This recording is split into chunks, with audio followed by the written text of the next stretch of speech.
I don't know if you had experienced this, and I think I talked to you about it. For some reason, white people can't conceptualize the idea that black people are into college football. Like, never mind the fact that the South is so black and college football is so South. Somehow people don't realize that we are into college football. And so you and I are both like into it. You more into it to me because you like checking out the boards and stuff like that because you have a school that you actually have like a direct interest in when it comes to it. But you and I have talked all season about what's going on with Deion in times good and bad, just to be clear. But I was frustrated. It was very, very hard because I found the people who wanted to talk the loudest about Deion when he was at Colorado were the people who just started watching college football when they played against TCU. And they ain't even watched the game. They just heard about it after. And it was really tough because they was calling me hater and everything else. And then they finished 4-8, which, by the way, good job, Deion, because I didn't think they was going to get 4. Did you feel a measure of vindication with, I'm just asking, with how the season finished for Colorado? What I felt, like, to be honest, it got disappointing at the end. Like, I thought they were physically going to wear down. But when they blew that game to Stanford, when they were up by 3 touchdowns or something like that at halftime, and I went to sleep and just woke up and found out that they lost, I was like, oh, damn, man, that's kind of rough. I liked that my friends were happy, right? Like, I liked the vibes that had come around. But at the same time, I did want to come back up to some people and be like, so are we all a bunch of haters now? Right? Because we were just trying to tell people things that were obvious and honestly to a degree beyond Deion's control. But it was so wild that everybody made anybody with legitimate criticisms of what was going on there a hater. And now at the end of the year, I mean, does the word disarray apply to what's going on over there? Let me talk to a lot of the people that are going to be disappointed with this conversation or have been disappointed with other conversations about Deion. What people don't understand is there were certain people who were being honest about the job that had to be done in Colorado. And what they were doing was they were actually trying to help not just Deion, but you guys as well, because a lot of people, the disappointment that was coming, they saw it, right? They saw the disappointment. They watch a lot of college football. They know how programs operate. They know how programs have to be built. And particularly at the Power 5 level, like what you have to do in order to be successful in one season and over a length of time. And it was like, hey, I would say people would tell me all the time, man, this is going to be a 9-win team. Deion might win the Pac-12. And I would say to people, that's not going to happen. And they would be like, why are you hating on a black man? Why are you hating on a black man? And I'm like, that the expectations you're putting on him are unfair in his first year at Colorado. And the expectations that you're putting on yourself as a fan are unfair. Now, I will say this. The season went at the end worse than I thought it was going to go. That's a fact. And anybody that's not saying that is being disingenuous. At the end of the season, there seemed to be disarray, to your point, like almost everywhere. It would be one thing if things were just unraveling on the field. That's almost to be expected. They played an insanely tough schedule, one of the toughest schedules in the entire college football season, and they didn't have what they need in the trenches, so they were going to wear down. However, some of the other things that happened, some of the coaching moves that happened, some of the decisions that were made, not just in the case with Lewis and Shermer, but some of the other things that went on. Once again, they got robbed. Again, Deion has been robbed twice as a head coach. Some of those things are growing pains that he is experiencing as a Power 5 head coach. They don't spell the end for Deion Sanders, but the institutional disarray that you saw at the end, that's from a neophyte coach who is still learning on the job how to do the job at that level. And I don't understand why that's either controversial or disrespectful to say. Like, part of that is him. After you beat a team, right, and you beat TCU, you come into a post-game situation, and you're talking to the press, and you're talking about them about whether or not they believe. You're de-intellectualizing in a way. Deion is an incredibly smart man, but you're de-intellectualizing the conversation around the game. You're asking people if they believe. Well, it's easy for them to believe when you win, but then when you lose, they're going to stop believing. So then anybody that is critical is not somebody that's talking about college football and program building. They've now become a non-believer. a heretic, like a heathen. Like now, Right.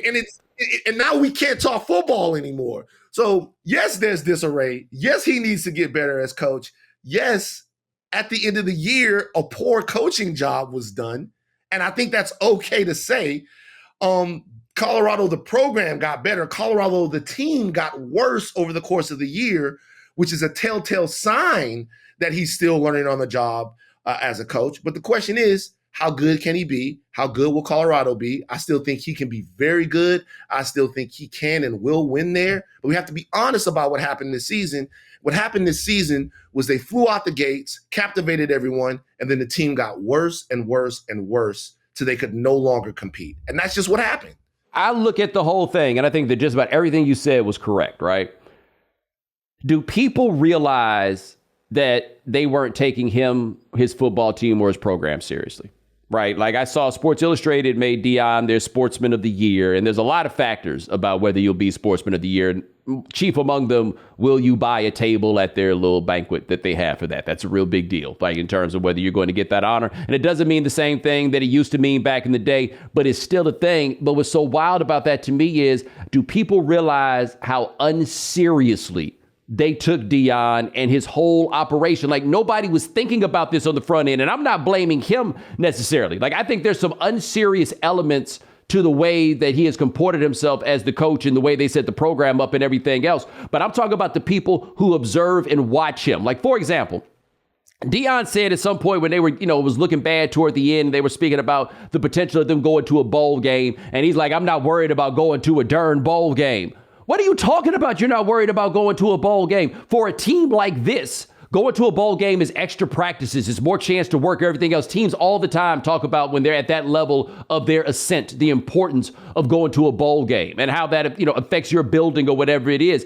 It's almost like Deion didn't realize how hard this was going to be, right? Like they thought they was going to go 10-2, 9-3 or something like that. But like I remember thinking about his introductory press conferences. You and I have watched a lot of those, and they're always asking questions about what your scheme's going to be. And you always got a coach talking about our defense is going to be multiple, our offense is going to do this, Do you remember that from the early portions of the stuff with Colorado? Like it just seemed to be selling, I'm Deion Sanders and we going to get this done.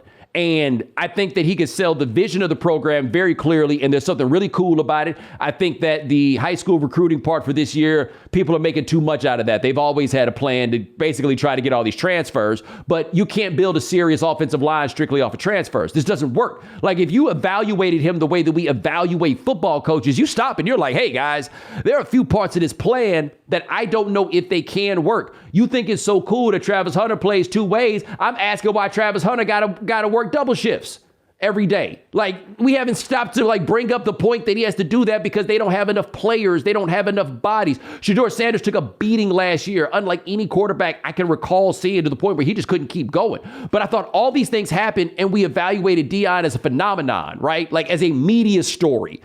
But what I realized wasn't nobody taking this seriously is when people were saying that Colorado was going to be Black America's team. And I was like, y'all don't get this, man. When Miami came around, like you are from Baton Rouge, I am from Houston, right? And Baton Rouge being a great example. You grew up around Southern.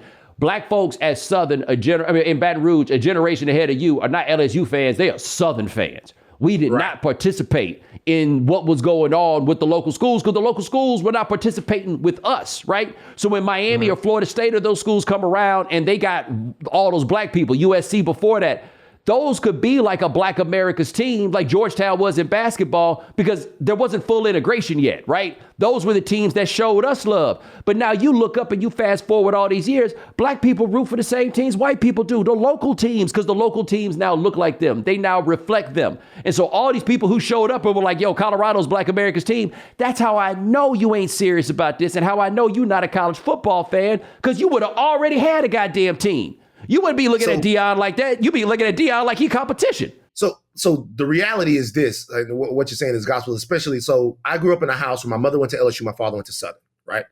And my father would watch LSU, but didn't really care that much about what was going on with LSU. And what people don't understand when they talk about culture is we talk about culture as this thing that is sort of ubiquitous, and it's something that you can turn on one Saturday and then turn off the next Saturday. Culture is sticky.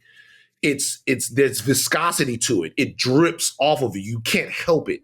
Like Southern fans that go to the Bayou Classic, there's a visceral emotional response to what happens in the game. They cannot have a good day if Southern loses the Bayou Classic. People that are really about that.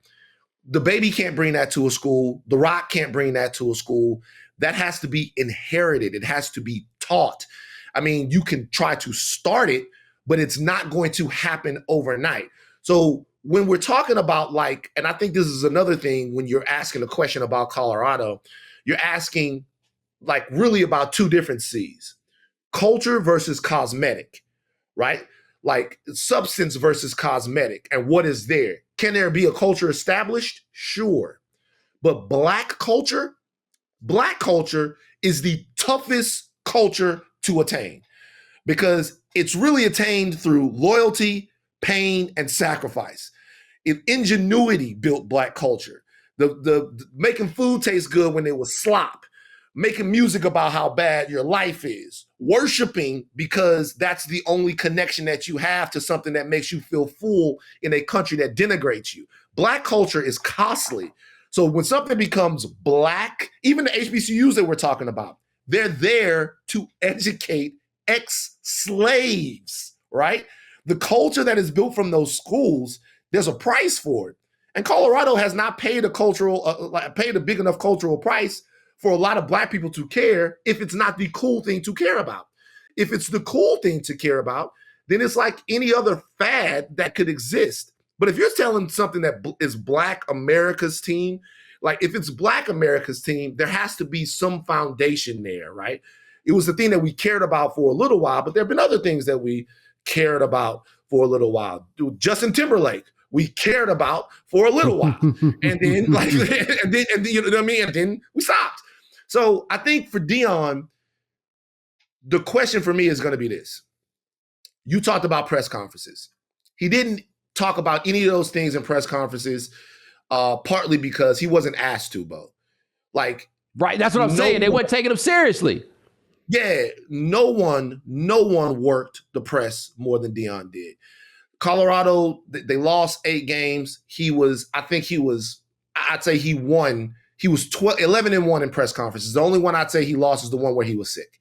So he just destroyed all of these people. But that's part of the problem. Part of the problem is not asking the right questions or not treating them as a serious football entity is not what Colorado needs. It's not what Deion needs. I want Deion to be successful. I love Deion Sanders, always have loved Deion Sanders. But when I watch people talk about Colorado on major sports broadcasts and I watch this, the kid gloves that they're treating them with are they're so soft that the question is, how are they going to build? How are they going to know something is wrong? How are they going to be able to, how is he going to be able to run this program differently if he's being treated like the NFC Defensive Player of the Year and not a new college football coach? And that's not me saying, I'll shut up after this. That's not me saying that he doesn't realize something is wrong, but it is me saying that sometimes within our culture, we take criticism or we take honesty as hatred, Uncle Tomness, being culturally off code and all of that stuff. And that's really one thing that inside of our culture we have to get away from. Prize Picks is the most fun you can have by winning up to 25 times your money this football season, and now you can play during basketball season too. You just select 2 or more players, pick more or less on their projected stats, and place your entry. Prize Picks is really simple to play.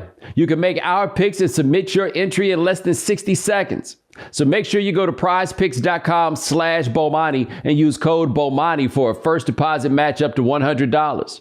That's prizepicks.com/Bomani. Prize Picks, daily fantasy sports made easy.